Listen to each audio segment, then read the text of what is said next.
Hello everyone, very good morning to all of you. आज के video में 25 जुलाई 2024 के करंट अफेयर कवर करेंगे। करंट अफेयर की पीडीएफ स्टैटिक जीके के साथ आप मेरे टेलीग्राम ग्रुप से डाउनलोड कर सकते हैं। मेरे टेलीग्राम का ऑफिशियल लिंक वीडियो के डिस्क्रिप्शन में मैंने सबसे ऊपर दिया है।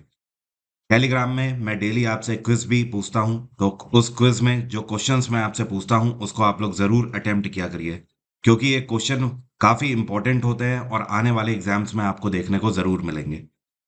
आज की हेडलाइन है, हार्दिक पांड्या ने अपना खुद का ब्रांड लॉन्च कर दिया है। इसके अलावा सिक्किम सरकार के द्वारा एक फैसला लिया गया है कि अब से अगर आप सिक्किम जाते हैं तो वहां पर आपको कूड़े का थैला अपने साथ ले जाना अनिवार्य कर दिया गया है, अदरवाइज फाइन लगेगा।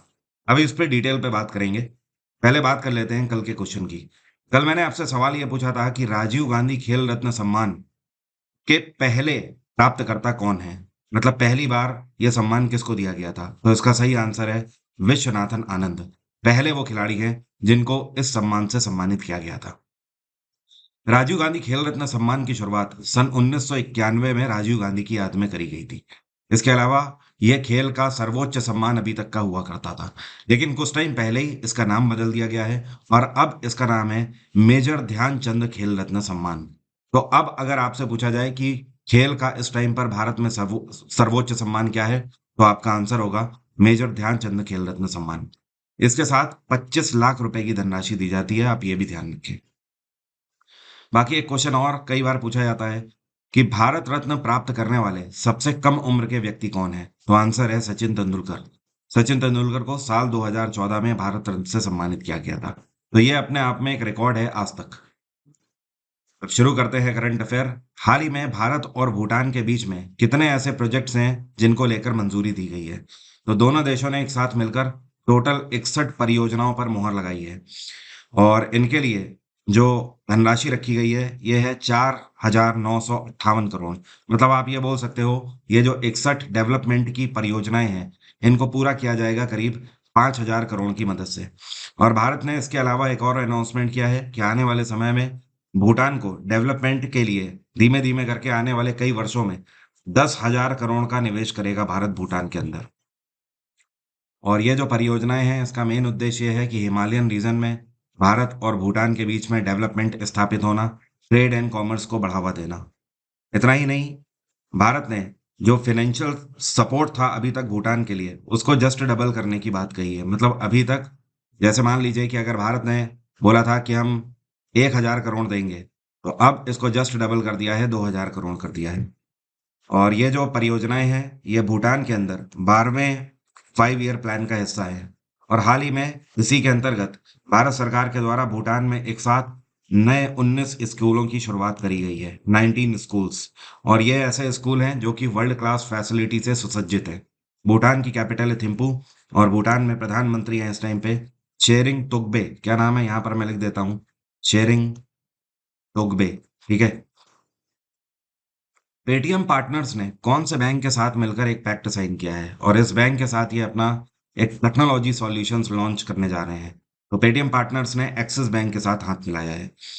आप जब जाते हो कहीं पर शॉपिंग करने तो आई एम वेरी श्योर आपने एक मशीन देखी होगी। इस मशीन में कार्ड स्वाइप करके आप पेमेंट करते हो या कार्ड इंसर्ट करके पासवर्ड डाल के पेमेंट करते हो या फिर कार्ड टैप करके भी आप पेमेंट कर सकते हो। ये मशीनें आपने देखी होंगी और इससे फिर रसीद निकलती है। तो इन्हीं मशीनों को बोला जाता है पॉस टर्मिनल। इसका मतलब होता है पॉइंट ऑफ सेल टर्मिनल। ठीक है।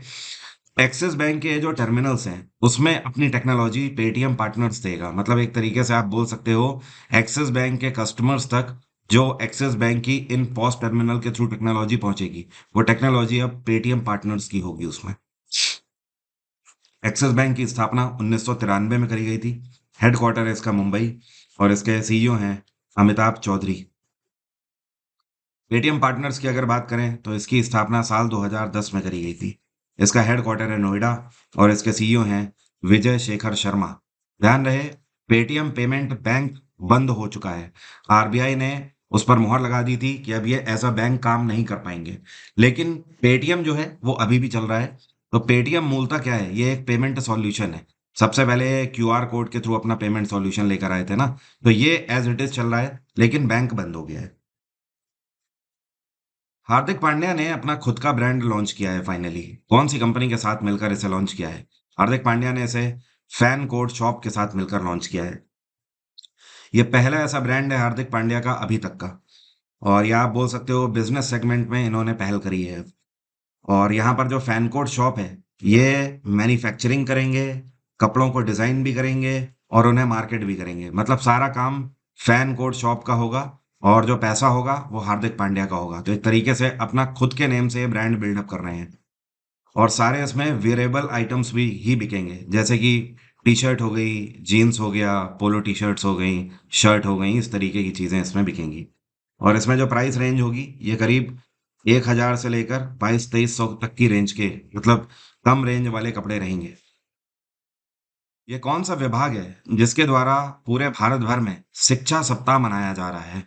और इसका मेन उद्देश्य है कि हमारे देश में जो शिक्षा है उसमें सुधार और ज़्यादा आ सके। तो आपको पता होना चाहिए, साल 2020 में नेशनल एजुकेशन पॉलिसी लॉन्च करी गई थी भारत सरकार के द्वारा, जिसका मेन उद्देश्य ये था कि भारत में जो एजुकेशन का लेवल है उसको एक ग्रेड और ऊपर ले जाया जाए, ताकि हमारे देश में जो भी शिक्षा प्राप्त करे वो दुनिया के किसी भी कोने में जाके अपना खुद का व्यापार भी कर सके या फिर वहां पे जॉब भी प्राप्त कर सके।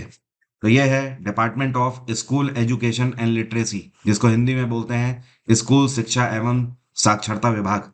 इनके द्वारा पूरे भारत भर में 22 जुलाई से ये शुरू किया गया है और ये चलेगा 28 जुलाई तक। 28 जुलाई को इसका समापन होगा। इस पूरे सप्ताह में पूरे भारत भर में जितने भी सरकारी स्कूल हैं वहां पर इस तरीके के इवेंट्स कंडक्ट किए जाएंगे। इसमें स्कूल में टीचर और स्टूडेंट्स ये सभी यहाँ पर हिस्सा लेंगे।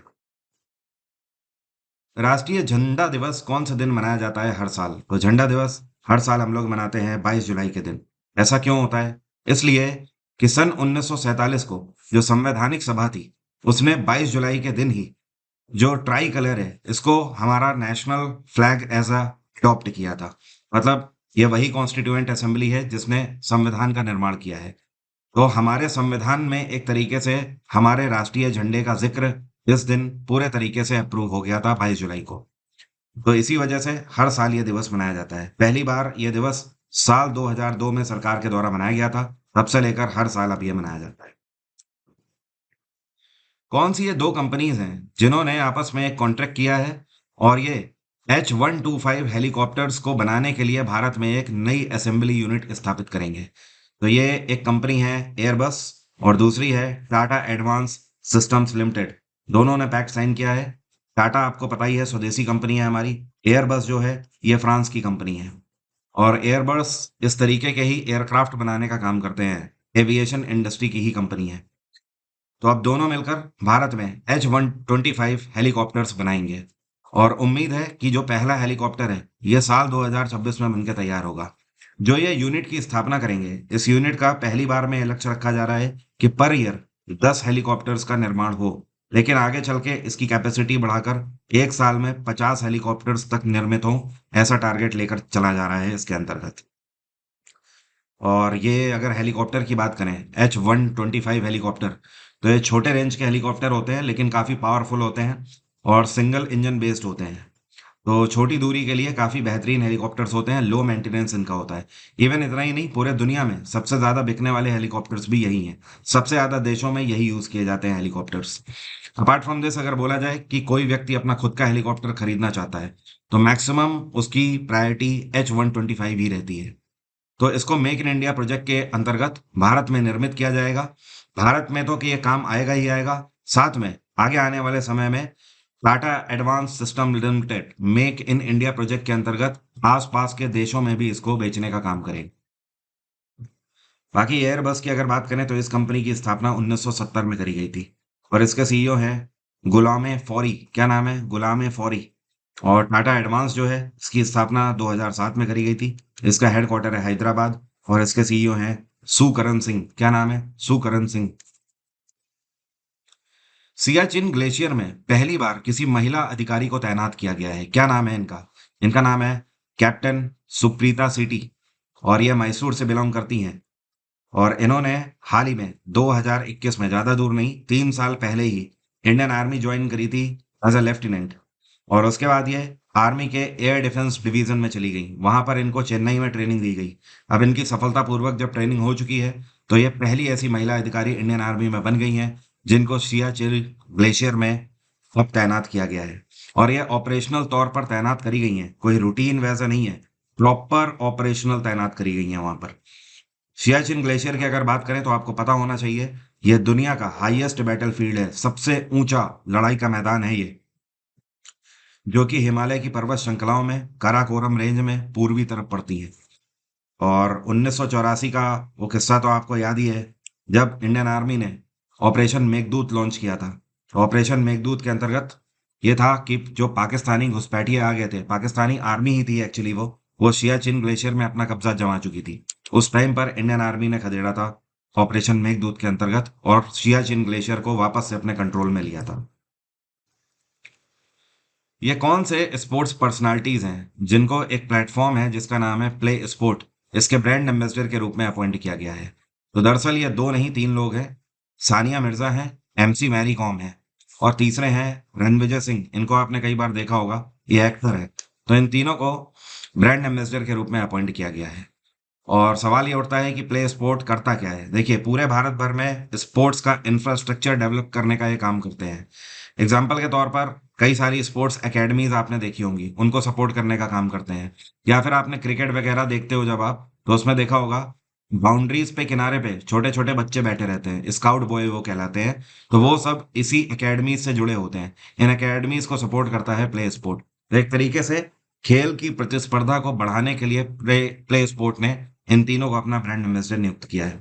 पहले फेज में ये दिल्ली एनसीआर के अंदर काम करेंगे और जयपुर में काम करेंगे। उसके बाद धीमे धीमे करके पूरे भारत भर में इसको बढ़ाएंगे। एक और बात ध्यान रखिएगा, मैंने आपको 2 दिन पहले बताया था, भारत सरकार के द्वारा पूरे भारत में टोबैको को कंट्रोल करने के लिए ब्रांड एम्बेसडर किसको बनाया गया है? तो ये है पीवी सिंधु। ये तंबाकू को कंट्रोल करने के लिए मुहिम चलाएंगी पूरे भारत में। ये कौन सी राज्य सरकार है जिसने सभी टूरिस्टों के लिए गार्बेज बैग कैरी करने के लिए मैंडेटरी कर दिया है? मतलब इनका कहना है कि अगर आप राज्य के अंदर प्रवेश कर रहे हैं तो आपको कचरे के लिए अपना खुद का थैला अपने साथ कैरी करना होगा। यह है सिक्किम में पी एस तमांग की सरकार, यहाँ के मुख्यमंत्री हैं पी एस तमांग। इनके द्वारा गाइडलाइन जारी करी गई है सिक्किम को पूरे तरीके से साफ सुथरा रखने के लिए। ये काफी अच्छी पहल यहाँ पर जारी करी गई है। इसके अलावा टूर ऑपरेटर्स, ट्रैवल एजेंसीज जो हैं, इनको भी गाइडलाइंस जारी कर दी गई हैं क्लियर कट, कि आप जितने भी पैसेंजर अपने साथ लेकर आ रहे हो, जितने भी ट्रैवलर लेकर आ रहे हो, आपकी जिम्मेदारी है कि आप उन्हें ये बात टाइम टाइम पर बताते रहें कि वो अपने साथ इस तरीके का एक बैग जरूर कैरी करें और इधर उधर कूड़ा कचरा ना फेंकें। सिक्किम में गवर्नर है लक्ष्मण प्रसाद आचार्य। कौन है? लक्ष्मण प्रसाद आचार्य। यहाँ पर आपसे आर्ट एंड कल्चर से एक और क्वेश्चन पूछा जाता है। एक फेस्टिवल है जो कि वहां पर मनाया जाता है, लोसर, लोसर फेस्टिवल, ठीक है? तो ये सिक्किम में ही मनाया जाता है। और सिक्किम को अभी जीआई टैग मिला था कुछ टाइम पहले, पिछले साल। किस चीज के लिए मिला है जीआई टैग? तो ये एक मिर्ची है जिसका नाम है दाले खुरसानी मिर्च। क्या नाम है? दाले खुरसानी मिर्च, जिसके लिए सिक्किम को जीआई टैग मिला था। COP29 को इस बार कौन सा देश होस्ट करेगा? COP29 2024 का आयोजन इस बार किया जाएगा अजरबैजान में। अजरबैजान की कैपिटल है बाकू। क्या है? बाकू। यह देश कहाँ पड़ता है, पहले मैं आपको मानचित्र में दिखाता हूँ। ये आपको दिखाई पड़ रहा है, ये हमारा भारत है, ठीक है? जब आप ऐसे ऊपर की तरफ जाओगे, मतलब नॉर्थ वेस्ट की तरफ जब आप जाओगे, तो ये जो आपको कंट्री दिखाई दे रहा है, दिस इज कॉल्ड अजरबैजान, ठीक है? इसकी जो सीमा रेखा है, जो कोस्टल लाइन है, ये कैस्पियन सागर से लगती है। जो आपको नीला दिखाई दे रहा है, ये कैस्पियन सागर है। और अजरबैजान के जस्ट बराबर में कौन सा कंट्री है जिसका नाम यहाँ पर नहीं है? ये है अर्मेनिया। क्या नाम है? अर्मेनिया। और जस्ट ऊपर आप देखोगे तो जॉर्जिया। तो जॉर्जिया और अर्मेनिया से अजरबैजान की सीमा रेखा लगती है। तो इस बार का जो COP29 है वो यहीं पर होस्ट किया जाएगा, अजरबैजान में। ये कब होगा? तो ये नवंबर के महीने में होगा, 11 नवंबर से 22 नवंबर तक आयोजित किया जाएगा। COP29 का मेन उद्देश्य समझ लीजिए है क्या? इसका मेन उद्देश्य यह है कि पूरे दुनिया भर में हर एक देश को क्लाइमेट एक्शन में सपोर्ट मिलना चाहिए। हम पर्यावरण को बचाने के लिए काफी कार्य करते रहते हैं, ठीक है? लेकिन जो गरीब देश हैं वो क्या करेंगे? उनके पास तो पैसा नहीं है। तो COP29 की जो मीटिंग्स होती हैं, ये फंड जुटाने का काम करती हैं। उसके बाद इन फंड्स को गरीब देशों में बांटा जाता है, ताकि वो अपने देश में भी क्लाइमेट को लेकर बदलाव कर सके और प्रोजेक्ट लॉन्च कर सके। इस बार की जो COP29 की जो मीटिंग है, इनका एक टारगेट है कि इन्हें $1 बिलियन जुटाने हैं सारे देशों से मिलकर, ताकि इस मुहिम को और आगे बढ़ाया जा सके। और इस पैसे का यूज किया जाएगा, अर्थ का जो टोटल टेम्परेचर है उसमें 1.5 डिग्री सेल्सियस की गिरावट हो। बात आ रही है समझ? मतलब अर्थ का टेम्परेचर बढ़ने ना पाए, इवन 1.5 डिग्री सेल्सियस घटाना है आने वाले 3 सालों के अंतर्गत। ये उद्देश्य होगा COP29 का। और अजरबैजान में इस टाइम पे प्रधानमंत्री कौन है? यहाँ के प्रधानमंत्री हैं अली असदोव। क्या नाम है? अली असदोव। ये कौन सा बैंक है जिसने इंस्पायर इंस्टीट्यूट ऑफ स्पोर्ट्स के साथ मिलकर एक नई पहल शुरू करी है, और इसका नाम है रेसल फॉर ग्लोरी। तो इसको लॉन्च किया गया है इंडस इंड बैंक के द्वारा। अब सवाल उठता है, ये है क्या? रेसल ऑफ ग्लोरी एक ऐसा प्रोग्राम है जिसके अंतर्गत पूरे भारत भर से 50 महिला रेसलर्स जो होंगी उनको चुना जाएगा, और ये ऐसी 50 महिला रेसलर्स होंगी जो कि काफी बेहतरीन होंगी रेसलिंग में, और साथ में जो कि इकोनॉमिकली वीक हों, जिनके पास पैसा नहीं है अपनी ट्रेनिंग करने के लिए। तो इंडस इंड बैंक की तरफ से इन महिला रेसलर्स को पूरे तरीके से स्पॉन्सरशिप मिलेगी, फंडिंग मिलेगी, ताकि ये अपनी ट्रेनिंग्स कंप्लीट कर सकें। वर्ल्ड क्लास इनको कोचिंग्स दी जाएंगी इसके अंतर्गत।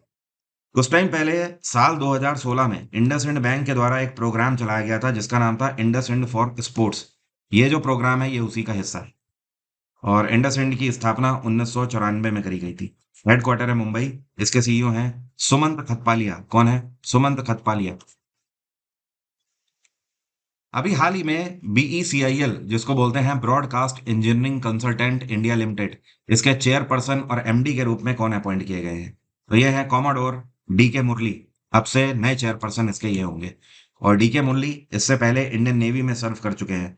35 साल तक इंडियन नेवी में एज एन ऑफिसर इन्होंने सर्व किया है। पहली बार ये 1989 में कमीशन हुए थे इंडियन नेवी में, और कॉमोडोर पद से रिटायर हुए। ऑफर का आखिरी सप्ताह चल रहा है, कुछ ही दिन बचे हैं, उसके बाद ये ऑफर खत्म हो जाएगा। इस टाइम पर आप हेल्प 50 कोड का यूज करके मेरा GSGK का फाउंडेशन बैच अवेल कर सकते हैं। मेरा जो बैच है इसमें मैंने history, polity, geography, science, economics, साथ में कंप्यूटर, पिछले 5 सालों के PYQs और वन लाइनर का क्रैश कोर्स, ये सब कुछ मैंने एक पैकेज के रूप में आपको दिया हुआ है। इस बैच की खास बात यह है कि इसमें सिर्फ और सिर्फ चुनिंदा सिलेबस ही है जो कि हर एक वनडे एग्जाम को टारगेट करता है। कोई भी फालतू इसमें टॉपिक नहीं है, और सिर्फ पढ़ाई का ही कंटेंट है, जिससे कि आपका समय बच सके। तो अगर आप अपना समय बचाना चाहते हैं, क्योंकि इतना समय अब SSC के लिए बचा नहीं है, तो आप लाइव क्लासेस के थ्रू ना जाकर इस पर्टिकुलर बैच की मदद से 20 दिन के अंदर अपना पूरा सिलेबस खत्म करके और उसके बाद प्रैक्टिस करके भी जा सकते हो अपने एग्जाम के लिए, ताकि सिलेक्शन हो इस बार। आपको पता ही है GS में लोग आधे नंबर भी नहीं ला पाते हैं। कारण क्या है? क्योंकि वो भटक जाते हैं, उन्हें यही नहीं पता है कि क्या कवर करना है, क्या नहीं कवर करना है। तो आप इसका फायदा उठा सकते हैं। ये मैच का लिंक वीडियो के डिस्क्रिप्शन में भी है, और एग्जाम इंजन ऐप का लिंक भी है। सवाल आपसे है, आपको बताना है ये कौन सा महाद्वीप है जहां पर विक्टोरिया झील स्थित है। कमेंट बॉक्स में लिखकर बताइए। स्टैटिक जीके के लिए आप अमेजोन से मेरी किताब भी मंगा सकते हैं अपने घर। ये किताब हिंदी और इंग्लिश दोनों में अवेलेबल है। इसका लिंक भी वीडियो के डिस्क्रिप्शन में है। आज की बात यहीं तक रहेगी। Thank you so much. Have a nice day. Take care. Bye bye. आपका दिन मंगलमय हो।